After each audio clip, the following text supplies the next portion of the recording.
News paper updates ఇక్కడ చూస్తే Singapore ప్రభుత్వ ఆధ్వర్యంలో ఇన్స్టిట్యూట్ ఆఫ్ టెక్నికల్ ఎడ్యుకేషన్తో రాష్ట్ర ప్రభుత్వ ఆధ్వర్యంలో యంగ్ ఇండియా స్కిల్ యూనివర్సిటీ అవగాహన ఒప్పందం కుదుర్చుకుంది. ఈ పేరు అనేది గుర్తుపెట్టుకోవాలి, ఎగ్జామ్లో వస్తుంది మనకి. విద్యార్థులు యువతకు నైపుణ్య శిక్షణనిచ్చి ఉద్యోగ సంసిద్ధులుగా తీర్చిదిద్దేందుకు ఈ ఒప్పందం దోహదపడనుంది. నెక్స్ట్ అప్డేట్ వచ్చేసి ఇక్కడ చూస్తే 15,000 కోట్లతో వివిధ ప్రాజెక్టులు నెలకొల్పేందుకు దావోస్ వేదికగా అంగీకారం. ఇక్కడ చూస్తే ప్రపంచ ఆర్థిక వేదిక సదస్సు సందర్భంగా తెలంగాణలో పెట్టుబడులు పెట్టేందుకు పలు కంపెనీలు ఆసక్తి కనబరుస్తున్నాయి. ఈ మేరకు సీఎం రేవంత్ రెడ్డి నేతృత్వంలో బృందంతో ప్రముఖ సంస్థలు చర్చలు జరిపి ఒప్పందాలు చేసుకుంటున్నాయి.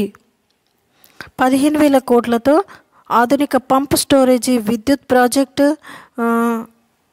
బ్యాటరీ శక్తి నిల్వ వ్యవస్థ, అనంతగిరి కొండల్లో ప్రపంచ స్థాయి వెల్నెస్ రిసార్ట్ ఏర్పాటుకు తెలంగాణ ప్రభుత్వంతో మెగా ఇంజనీరింగ్ ఇన్ఫ్రాస్ట్రక్చర్ లిమిటెడ్ అవగాహన ఒప్పందం కుదుర్చుకుంది.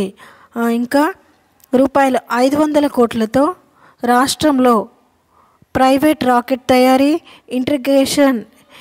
ఇంటిగ్రేషన్ టెస్టింగ్ యూనిట్కు ఏర్పాటుకు స్కై రూట్ కంపెనీ ముందుకొచ్చింది. ఇక్కడ ఇవి ఉన్నాయి కదా, ఈ బ్యాటరీ శక్తి నిల్వలు, విద్యుత్ ప్రాజెక్టు, ఆధునిక పంపు స్టోరేజీ, ఇవన్నీ పేర్లు అనేటివి గుర్తుంచుకోవాలి. ఈ ప్రపంచ ఆర్థిక సదస్సు అనేది ఎక్కడ జరుగుతుంది అంటే దావోస్. ఈ దావోస్లో జరుగుతుంది. పేరు ఇక్కడ మరి తెలంగాణ వేటితో ఒప్పందం చేసుకుంది, ఆ పేర్లు ఆధునిక పంపు స్టోరేజీ, విద్యుత్ ప్రాజెక్టు, బ్యాటరీ శక్తి నిల్వ, ఇవన్నీ గుర్తుపెట్టుకోవాలి. ఈ పాయింట్లన్నీ ఎగ్జామ్లో వస్తాయి మనకి.